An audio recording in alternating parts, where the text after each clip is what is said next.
Howdy folks, welcome back to Home with the Gnome. Today I'm going to be cooking beef stroganoff.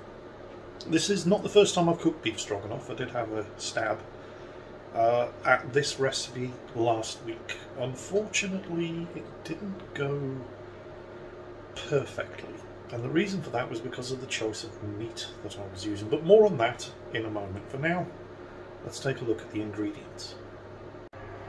Stroganoff is actually an extremely simple dish, and it doesn't take particularly long to cook, and that was kind of part of the problem the first time that I attempted this. The major ingredient here is actually going to be mushrooms, although you could use onions in exactly the same way and it would be just as good. Obviously, you're all aware that mushrooms are fantastic and onions are not my favourite food, so I'm going with the mushroom version. I'm going to be serving it with pasta. I've got some tagliatelle here, and the next vital ingredient is fresh cream, and for flavour and taste we're going to be adding some English mustard and a healthy dose of paprika. And here is the protein component. This is going to be a beef stroganoff. That is a 500 gram fillet steak. Now if you're thinking, fillet steak in a stroganoff, are you crazy? There is actually a method to my madness. If you're doing a chicken stroganoff, it's absolutely fine. A beef stroganoff, on the other hand, because this whole thing only takes around about 35 minutes to cook. If, as in the last time I attempted beef stroganoff, you use supermarket bought diced beef, well, the kind of beef that goes into that is usually not the most tender. That's why it's sold as diced beef, because it's cheap. That's absolutely fine if you're cooking a chili, because the beef is going to be cooking for hours and hours and hours, and it will have time to become tender. It doesn't get the time that it requires to become tender in something that it only cooks in 35 minutes like a stroganoff. If you're going to use chicken for your protein component, well, that's absolutely fine, but if you're going to use beef, you pretty much have to use a cut of meat that is tender from the get-go, which is why this time around I'm using fillet steak. It's only going to cook for about 10 minutes. I want it to be medium well done. Both Rita and I prefer our meat when it isn't still bleeding. And then that's going to be set aside to rest. It's going to be cut into slices and it's going to be added back into the dish once the next major component is done, which is going to be the mushrooms and the salt. But for now, we're just going to sear this off and get it nicely cooked all throughout. Right then. Let's see how this steak's doing.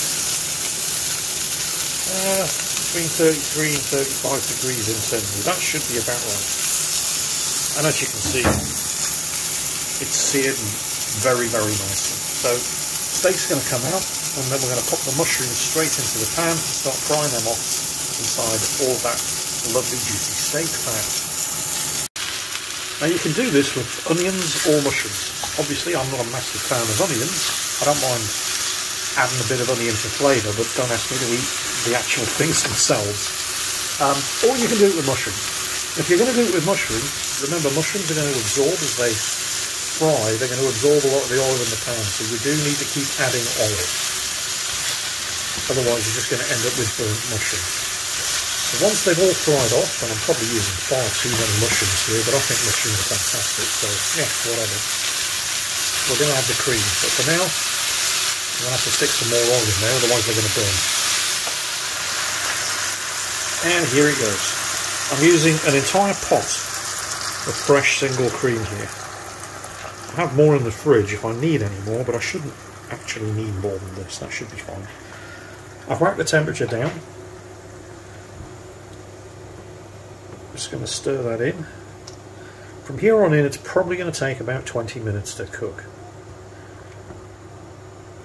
I just want because obviously dumping the cream in there is going to lower the temperature dramatically. So I just want to wait for the cream to heat up. And I'm cooking on a medium heat here. You definitely don't want to be doing this hot, otherwise you'll just burn the cream. I'll wait for the cream to heat up, and then I'm going to start adding our flavourings, our seasoning, which today is just going to be pepper, salt, paprika, and some English mustard. The spices that you add, in fact I've seen stroganoff recipes where they don't actually add any spices at all, it's just salt and pepper. But to the best of my knowledge, a stroganoff is a Hungarian dish, or I think it originated there. I could be wrong. Anybody watching this from Hungary, feel free to let me know. And Hungarians do love their paprika, and I love my paprika, so I'm adding paprika because it makes things taste great. So once this cream has warmed up a little, we'll go ahead and do that. And then for the next 20 minutes, we're basically just going to be stirring it up and waiting for that cream to thicken. Alright, I've added the pepper and the mustard, which I had to do off camera because it's impossible to grind pepper one-handed. But here goes the paprika. And I'm going to be putting a lot of this in because, well, that's, in my opinion, at least what a stroganoff is all about. This is going to not just add colour, but also a fantastic flavour, without being overpowering.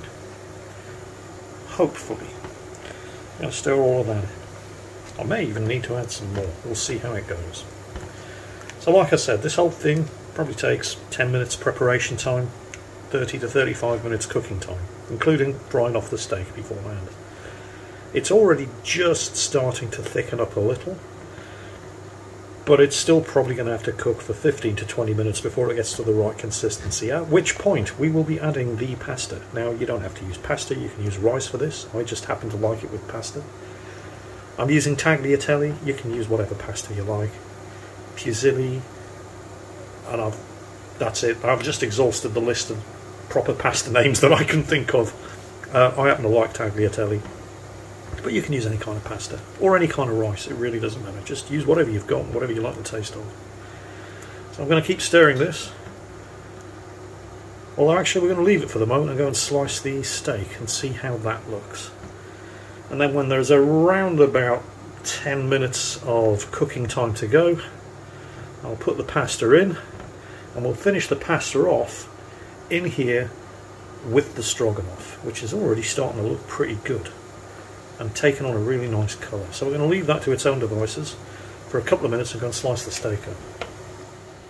And there's our fillet steak. Now, I am aware, of course, that not everybody likes their steak done the same way. Rita does tend to prefer hers to be slightly more well done than that. I used to be the same, but I've developed a bit more of a taste for a sort of medium steak rather than a well done steak, and that's just about perfect. So, nice. We're going to leave that there for now and get back to stirring the stroganoff. And before too long, it'll be time to put the tagliatelle in to boil, which then we'll take out of the pasta pot and put in with the stroganoff in order to finish cooking off in there as well, just to absorb more of that lovely stroganoff flavour. Speaking of which, you can see how it's starting to take on some colour. That's what you're looking for. It's not quite there yet. The colour will deepen as it cooks, as some of the moisture boils off from the cream, and what's left in there becomes less and less dilute, and more of the paprika adds to the colour. In fact, I may even add more paprika. If in doubt, give it a taste. If you think it needs more paprika, more salt, more pepper, add more paprika, add more salt, add more pepper. If in doubt, give it a taste. Actually, I'll give it a taste right now. Oh wow.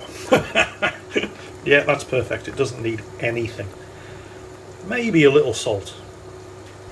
Other than that, that's absolutely fine, and it's actually thickening up pretty damn quickly. I think I'm going to put the pasta in now and turn the heat down on this just a little bit more.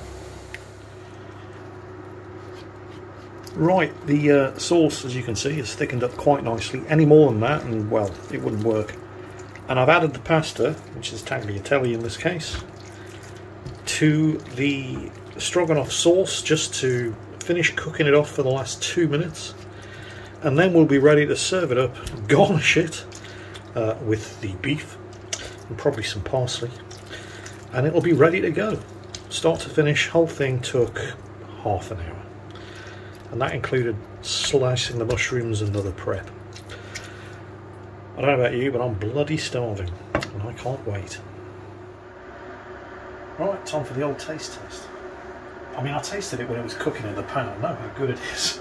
It's, oh yeah, I do like me the stroganoff.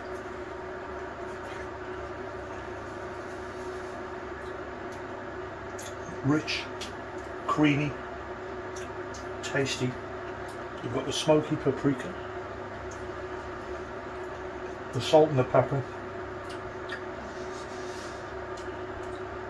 and just a hint of zing from the English mustard.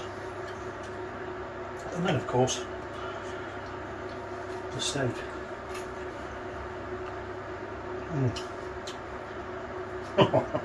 Yeah.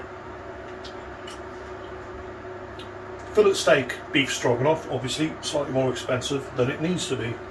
You can do this with chicken and it's just as good, because it's not really about the meat that goes into it, it's about the stroganoff sauce. Now I've seen stroganoff sauce recipes that don't even include paprika, and I don't know what's wrong with that. Absolutely use paprika in this, it just adds, to me it's the whole point of a stroganoff. This is fantastic. I guess I need to plate some up for the Portuguese judge. And yeah, enjoy. Easy to cook, simple, cheap, depending on what meat you're using, and absolutely delicious. Anyway, take care folks, and I'll catch you next time.